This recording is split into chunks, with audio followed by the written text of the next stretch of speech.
Søhønen, der lever i Kattegat, er meget tæt på at uddø. Men heldigvis har vi Miljøforeningen Naturbananerne, og jeg skulle have formand Alex Tonic med på en telefon. Og Alex, hvad har I tænkt jer at gøre for at redde søhønen? Det vi havde tænkt os, det var så at kæle med dem. Simpelthen kæle med dyret. Og det kan de satme godt lide. Ja. Ja, det plejer dyr simpelthen så godt at kunne lide. Jeg har engang kælet en mist, den eksploderede. Nå, ja. Op i ansigtet på mig. Ja. Med sin lille diller. ja. Men altså, hvordan skulle det kunne hjælpe med at redde søhønen? For den er jo en utrolig truet dyreart. Hvad har?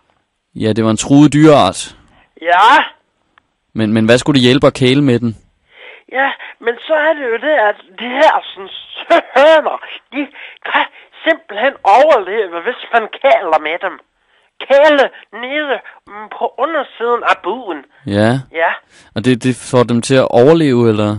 Ja, det gør det. Det kan det gøre.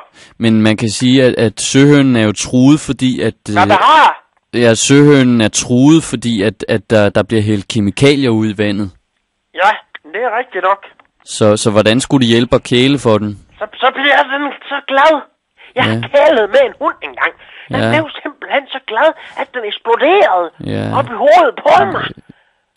Med sin lille diller. Ja. Ja. Nå, vel.